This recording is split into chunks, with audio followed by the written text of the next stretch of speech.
तेणु आपण फैसला ऑन दि स्पॉट है कि से गंगा जल फिल्म देखिकी मुझे मझे मझे किसी साउथ फिल्म पलि जाइए बोधे कि पुलिस बोधे देखी डीजी बोधे किसी पुलिस की आमती कहीदे कि एतिकटा हाजत मृत्यु एतिकटा एनकाउंटर पुलिस बर्तमान भल भल स्क्रिप्ट लिखिले से अरुण बोथरा कुआडे भल स्क्रिप्ट लिखुले एवं तो ये भल स्क्रिप्ट लिखिले पुलिस जनता बंधु हो एक कहते मोहन माझी मु भावुची पुलिस बुझीदेला जे ये माने जनता बंधु कहतु से गोटा क जोड़ी देते आमर माने आईन व्यवस्था नियम रही जे 100 दोषी पछे खसी जातु गोटे निर्दोषी बंधा न हो किंतु एठे दोषी खसी जाउछंदी निर्दोष को बाड़े बाड़े मारी दउछंदी तांको माँ कांदुची राजरास्ता रे पुणी मुख्यमंत्री से पाख पाखे तांकर घर मध्य रही बाचस्पति घर मध्य से लेन रही बड़ नेतांकर तापर राम मंदिर मध्य सेठुना पाखे अच्छी समस्त कान कौन टी पड़ूनी देखंतु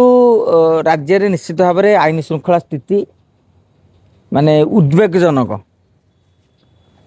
मुख्यमंत्री हूँ बा विभाग सचिव हूँ बा डीजी हूँ एमाने ग्रहण करंतु बा न करंतु सीधा साल तो कही पारना किंतु ग्रहण करिसेंती काहेकि नले बारंबार समीक्षा कहीं होची कोउथिरे गोटा चिंता हेइची बोली तो समीक्षा होची समीक्षा सेतेबेले हुए जेतेबेले सरकार अकल रे पड़ंती एवं पुलिस बेसी लाठी चलाउची माने कौन ताकू मुझे आगुरी आम जाने पुलिस को टार्गेट दि जाए केते मद पीकी रास्ता जांच करूँ केते जनकर चालान कटि पार हेलमेट पिंधि ना आमर सीट बेल्ट बांधि ना से टार्गेट गुटा भी आम शुणीचे मु भावुचे डीजी बोधे किसी पुलिस की आमती कहीदे कि एतिकटा हाजत मृत्यु एतिकटा एनकाउंटर सेटा तो कहया कथा नुह हाजत मृत्यु कही नथिबे किंतु पुलिस भूल भाभी देकी एक्साइटेड है पिटी चलची आपण देखो गोटे बारंग घटना रे स्त्री हजी कि मिसिंग होते ये जाइला केस जनकर शव बाहर माड खाई बर्तमान जीवन मरण सहित संघर्ष कर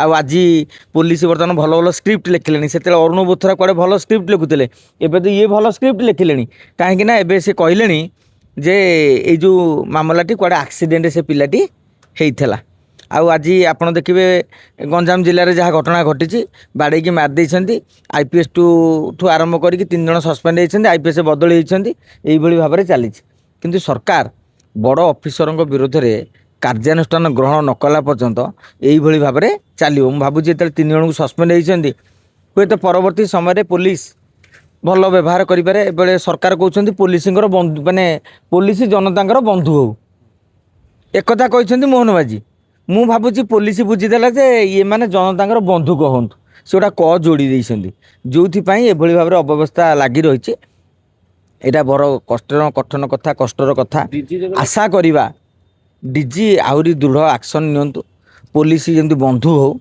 कि एफआईआर नहीं कि ठाडिक उठी जाइए डीजी जिते कहले जे एनकाउंटर करा जीवो बोली ता परे एगुडा को सुनिया पे बेसी मिलुची मु सेई कथा कहली आपन को टार्गेट पूरण पई अपराधी की माने निर्दोष को अपराधी सजे दउछन हमर माने आईन व्यवस्था नियम रही जे 100 दोषी पछे खसी जातु गोटे निर्दोषी बंधा न हो किंतु एठे दोषी खसी जाउछंदी निर्दोष को बाड़े बाड़े मारी दउछंदी मु भावुची हाजत गुड़िक गोटे गोटा माने जमदूत माने पुलिस ऑफिसर माने जमदूत हो जाइछंदी आ हाजत गोटा नर्क कुंड पलटि जाइछ तेणु आज्ञा तदंत करंतु तापर आपन को बाड़ेबार अधिकार दियंतनी जदि कि अपराधी करछि तार कोर्ट कचेरी विचार करिवो तेणु आपण फैसला ऑन दि स्पॉट है कि से गंगा जल फिल्म देखिकी मुझे मझे मझे किसी साउथ फिल्म पलि जाइए बोधे कि पुलिस बोधे देखी देखी देकी पिटा पिटा करी मारिवार गोटे बड़ आप देखिए ये जो साउथ फिल्म ढांचारे मझे अपराधी मैंने केंदी बुलेट चढ़ी जड़िले एवं केंदी हाइवा केंदी मारी चला सब कौन से फिल्म रे पुलिस ता रोल टी बोधे फुटे दौरान तेणु आम आशा करवा हे खुरानिया महोदय आउ अन्य पुलिस बाबू मैंने आपण आउ से भली स्टाइल रे मिछ सत केस रे बांधिकी लोक न मारंतु कह महिला माने होचंती दयार सागर बोली किंतु गोटे महिला ए सब विरुद्ध मध्य प्रचार होची गोटे 3-4टा महिला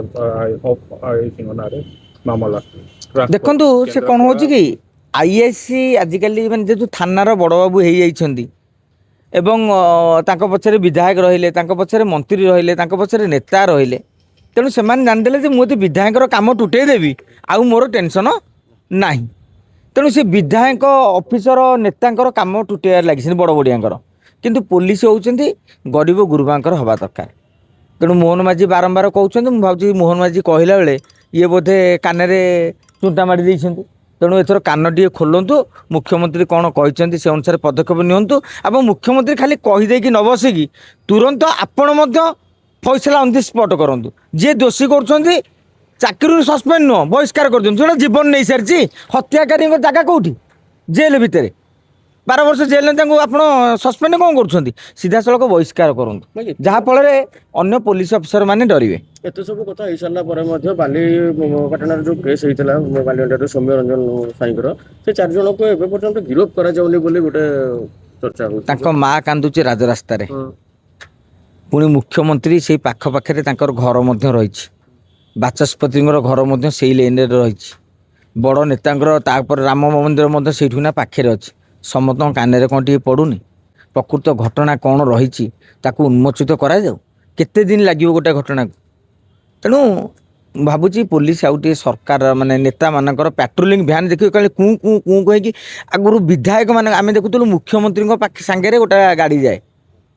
ଏବେ ବିଜେପି ଅମଳରେ ବିଧାୟକ ସାଂସଦ ମାନେ ବି କୁଁ କୁଁ କରିକି ସେ ଯେଉଁ ଗାଡ଼ି ପାଇଲଟ ଗାଡ଼ି ତାକୁ ବି ନେବା ଆଣିବା କଲେଣି। ତେଣୁ ଇଏ କି ବାର୍ତ୍ତା ଦେଉଛନ୍ତି? ମାନେ ତେମେ ବି ନିଜ ସରକାର ବି ଅସୁରକ୍ଷିତ।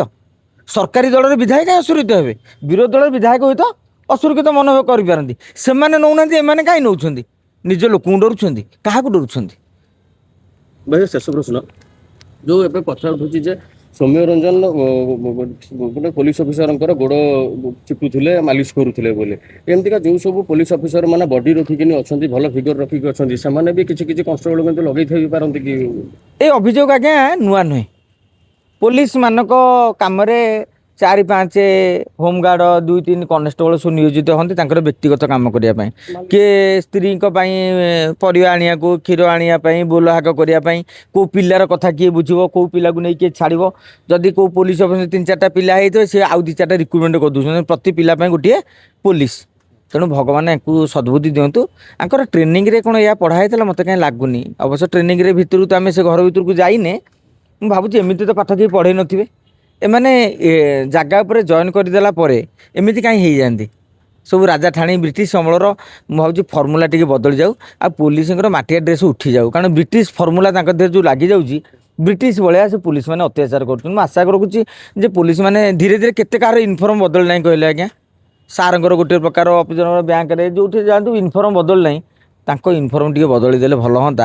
ଆଟଲିଷ୍ଟ ସେ ଯେଉଁ ପୁରୁଣା ତା ଦେହରେ ମୁଁ ଭାବୁଛି ବ୍ରିଟିଶ ମାନଙ୍କର ଗୋଟା କ'ଣ ରହିଯାଉଛି ତା ଭିତରେ। ତେଣୁ ଇଏ ବାଉଳି ଚାଉଳି ମଝିରେ ହେଉଛନ୍ତି। ଭାଇ ପୋଲିସ ଡ୍ରେସ୍ ଯଦି ଚେଞ୍ଜ ହେଇଯିବ, ଇଏ ଦଳ ହିସାବରେ ପୁଣି ହେଇଯିବନି ତ? ଗେରୁଆ ନହେଲେ ସବୁଜ ଏମିତିଆ ହେଇଯିବ? ନାଇଁ ସେଇଟା ଅଲଗା କଥା। ଆମେ କହୁଛୁ କ'ଣ କି ସେ ଯେଉଁ ମାଟିଆ ଖାକି ସ୍ୱାଧୀନତା ସଂଗ୍ରାମୀ କି ବାଡ଼ଉଥିଲେ, ଆଜି ଏମାନେ ବାଡ଼େଇକି ମାରୁଛନ୍ତି। ତେଣୁ ମୁଁ ଭାବୁଛି କ'ଣ କହିଲୁ, ସେଇ ଯେଉଁ ଇଏଟାରେ କାଳେ ଗ୍ରହ ଯୋଗ ଥବ। ମନ ପରିବର୍ତ୍ତନ ପାଇଁ ଆଜିକାଲି ବିଭିନ୍ନ ପ୍ରକାର ରଙ୍ଗର ସାର୍ଟ ପିନ୍ଧ, ଅମକ ଡେଟ୍ରେ ସବୁ ବାହାରୁଛି। ତେଣୁ ଆଙ୍କର ମଧ୍ୟ ବାସ୍ତୁଦୋଷ କାଳେ ରହୁଥିବ।